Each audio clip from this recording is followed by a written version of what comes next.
তুমি কাজ করছো আর তোমার লাইফে চ্যালেঞ্জ নেই, তোমার লাইফে সালা কোনো প্রবলেম নেই, তোমাকে কেউ টোন কাটছে না, দুটো মানুষ খিস্তি দিচ্ছে না, তোমার সালা কাজ করে মজা আসবে। কি কাজ না কি কয় না কি কি কাজ? লাইফে যখন তুমি একা হয়ে যাবে, লাইফে তুমি একা, একটা টাইম আসবে তুমি লাইফে একা। তোমার মা, তোমার বাবা, তোমার দিদি, তোমার দাদা, তোমার বোন, তোমার গার্লফ্রেন্ড, তোমার বয়ফ্রেন্ড, তোমার রিলেটিভ, তোমার ফ্রেন্ড সার্কেল, তোমার পাড়া প্রতিবেশী, তোমার টিচার, যাকে যাকে যাকে যাকে যাকে বিশ্বাস করো সব একদিকে, তুমি একদিকে। তখন তোমার লাইফে দুটোই অপশন, এক হার মেনে ওদের দলে ভিড়ে যাও, আর নাহলে চ্যালেঞ্জ দাও, লাইফে কিছু করে দাও।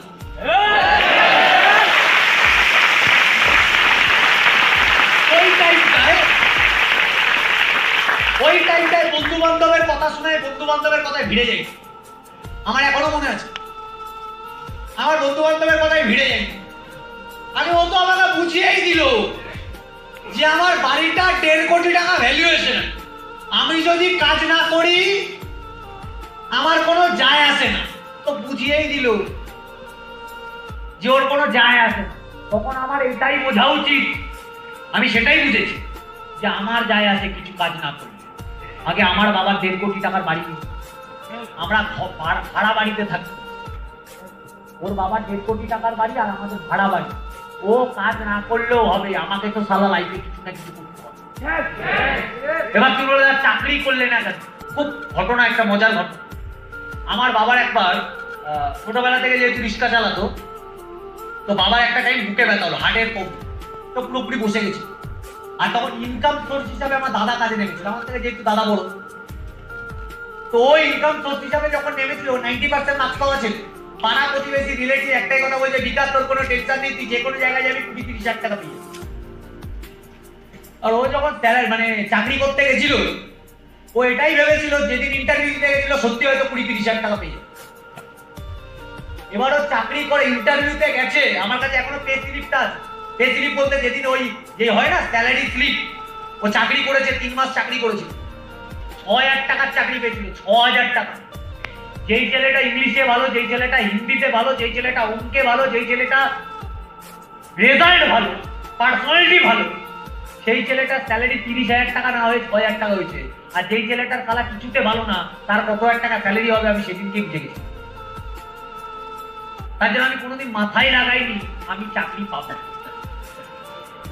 সেদিনকে ওই বন্ধুটার কথায় আমাকে এটা বুঝিয়ে দিয়েছিল, তোর জন্য লাইফে যদি কেউ একমাত্র দাঁড়িয়ে আছে সেটা স্মার্ট ভ্যালু, তোর পাশে আর কেউ দাঁড়ানোর নেই। এটাই বাস্তব, এটাই বাস্তব। আমার লাইফে আর কেউ ছিল না, স্মার্ট ভ্যালু ছাড়া আমি লাইফে কিছু করতে পারতাম না। ওই পাড়ার মামা, পাড়ার কাকা, এসব কেউ আমাকে হেলাতে পারেনি। তারপরের দিন থেকে 2-4টে ছুটকা চাটকা বন্ধু বান্ধবের ক্ষমতা ছিল না বিশ্বজিৎ ঘোষকে হিলিয়ে দেবে, তার মাইন্ডসেট হিলিয়ে দেবে, কারণ ক্ষমতা ছিল না। আগে আমি নিজেকে চিনতাম, আমি জানতাম তারা আমাকে লাইফে কিছু করতে হবে, এরা আমাকে খেওয়াতে আসবে না। 10 বছর বাদে আমি লাইফে কোন জায়গায় থাকবো, আমি কি পরিস্থিতিতে থাকবো, এদের কোনো থালা যায় আসে না। এরা কোটিপতি বাচ্চার ছেলে, আমি কোটিপতি বাচ্চার ছেলে না ভাই। আমি নর্মাল ফ্যামিলি, নর্মালও না, সালা গরিব ফ্যামিলির ছেলে। আমি গরিব ফ্যামিলির ছেলে হয়ে আমার একটাই লাইফে তখন টার্গেট হয়ে গেল কোটিপতি হতে হবে। আমার লাইফে সেদিন একটাই টার্গেট কোটিপতি হওয়া। প্রথম 4 বছর 5 বছর লাইফে আমি কিছু করতে পারি স্মার্ট ভ্যালুতে।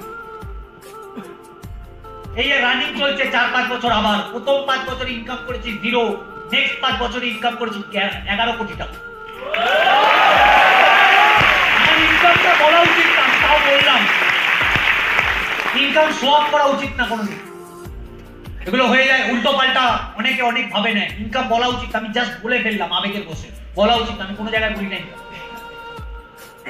ইনকাম বলে তোমাদের আমি লোভ দেখাতে চাইছি। এইসব বিজনেস লোভে হয় না, এইসব কাজ লোভে হয় না, মন থেকে হয়, স্বচ্ছ মনে হয়। তোমার যদি মনে হচ্ছে কম্পিউটার শেখা উচিত আর যেটা শিখছে ওটা ভালো, 10 জনকে বলা উচিত, তাহলে বলবে। তোমার নাইলে কেউ প্রেশার করার ক্ষমতা নেই তোমাকে, তোমার মন চাইলে বলবে, না হলে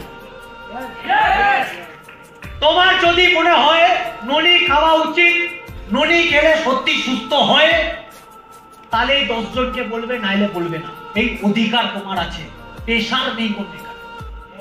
চাকরিতে তোমাকে বিক্রি করতেই হবে, এখানে তোমাকে বিক্রি করতেই হবে, এই পেশার নেই। কারণ এখানে তুমি মালিক, বারবার বলেছি এখানে তুমি মালিক, এখানে তুমি চাকর না। মালিক মানে নিজের ইচ্ছা। যেদিন মনে হবে না দাদা এই কাজটা সঠিক, তোমার 1 বছর বাদেও মনে হতে পারে, ট্রেনিং নিতে নিতে 1 বছর বাদে মনে হলো না দাদা এই কাজটা ঠিক, সেদিন কর, তার আগে করো না। তার আগে শুধু ট্রেনিং না। কি বলে দাদা 1 বছর শুধু বসে থাকবো? দাও, বসো না ভাই, দাও না টাইম। 50 লাখ টাকা চাইছে তোমার থেকে। মনে করো 3 বছর করবো, যদি 3 বছরে কিছু না হয়, কি গ্যারান্টি আছে 3 বছরে এখান থেকে অনেক কিছু হবে? কিসের গ্যারান্টি ভাই? তুই যদি স্মার্ট ভ্যালুতে নাও থাকো, কি গ্যারান্টি আছে তুমি কোটিপতি হয়ে যাবে? তুমি আজকে স্মার্ট ভ্যালুতে 3 বছর দেবে না। তুমি আজকে যদি 3 বছর ইন্ডাস্ট্রিতে না যাও, তুমি কি করবে? আম্বানি হয়ে যাবে নাকি শালা? না কালকে তোমাকে শাহরুখ খান ডাকবে, আমি ডঙ্কি করেছি তুই ডঙ্কি, আমি ডাঙ্কি করেছি তুই ডঙ্কি কর, বলবে তোমাকে? বলবে না তোমাকে বস। তোমাকে করণ জোহর ডাকবে না। আমি কথাটা বোঝাতে পারছি হ্যাঁ কি না?